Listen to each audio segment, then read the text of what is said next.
A friend of mine asked me to share my method for making breadsticks, so here we are. It's a very simple ingredient list, starting with yeast and water. This time I used a package of instant yeast, but you could use 2 1/4 teaspoons of yeast, whether it be normal or fast rising. It doesn't really matter, but I do like to use the instant yeast because it helps dinner get on the table a little bit quicker. So 1 package of yeast and 1 1/2 cups of warm but not hot water. Next, I use 1 tablespoon of honey or sugar, and then 2 tablespoons of oil. Embarrassingly, I forgot to add the oil until later on, but thankfully because I'm using a KitchenAid, it really doesn't take that much work to add it in even when the dough is already formed.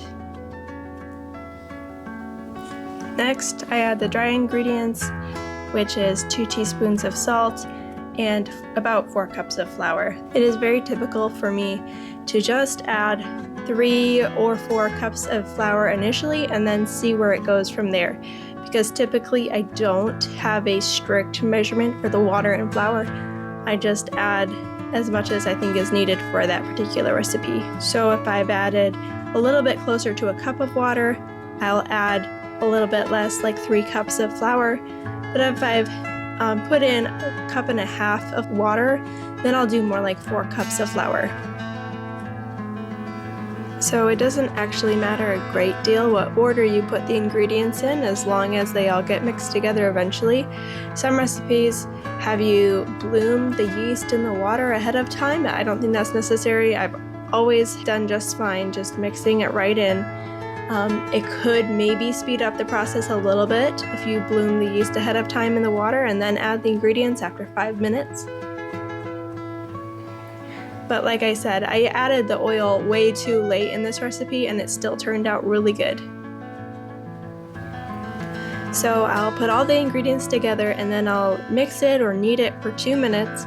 And if at that point I still think that the recipe needs a little splash of water or more flour, I then add the flour or a little bit of water. Usually not more than a cup of flour is needed to balance out. But really what I'm looking for is that the dough is starting to be cohesive and then it's not so sticky that it's just sticking all over the bowl. It has to be just a little bit sticky so the very bottom of the bowl is sticking to the dough, but not the sides. So what I want to see is when I lift up the dough hook, I want the dough mostly to come up off of the bottom of the bowl. And if it's doing that, I don't need to add more flour. But if it's really sticking a lot to the bottom of the bowl, I go ahead and add a little bit more flour at a time. I definitely don't want to make it too dry, just enough that it's a nice moist lump of dough that sticks together. I don't want it shaggy, but I also don't want it too sticky. So after I've added the flour that I need to add, I usually only knead it for about 3 more minutes and then it will be done. The dough should be cohesive at that point. It's not going to easily tear apart. It should be cohesive and smooth and be basically one lump, and it'll be easy to lift out. And then I'm going to coat the dough with a little bit of oil, just a little drizzle. I'm going to mix it around, make sure the whole lump is coated, and then I'm going to let it rise for 30 minutes.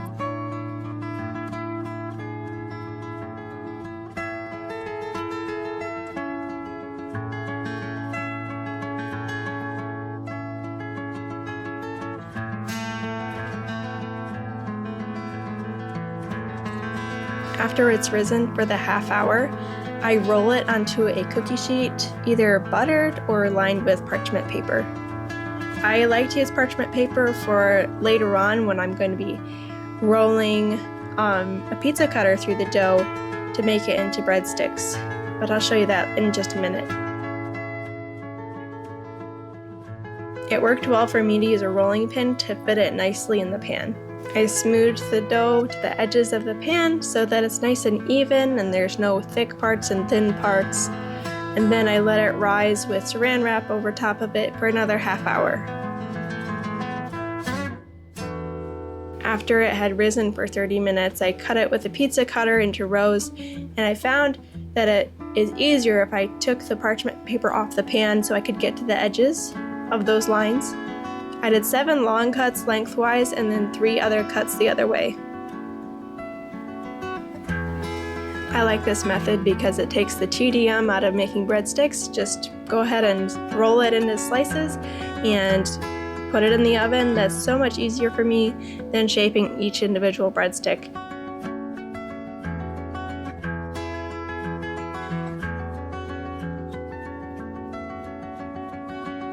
After you've cut the dough with the pizza cutter, then brush half of the melted butter over the breadsticks and bake in the oven at 375 for 15 minutes.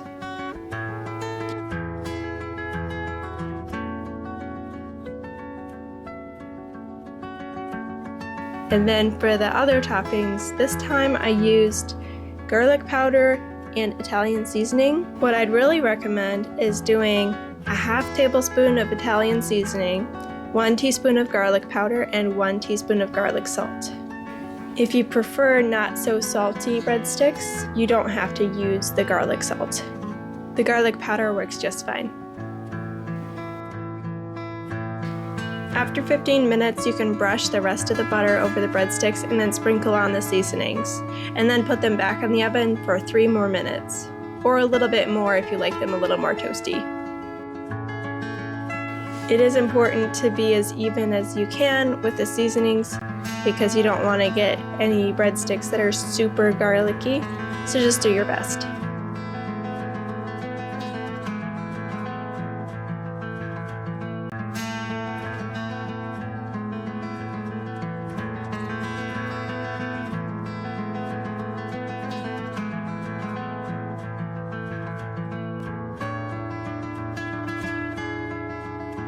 This time I made 24 breadsticks. I'd say that serves about 12. These pair really well with soup or pasta, any spaghetti meal, or pizza. And you can store them in a Ziploc at room temperature to up to a day. And then after that, I would just play it safe and store them in the fridge. And these, because of the butter, they stored really well and they were really good leftover. I hope you guys like the recipe and thank you for watching.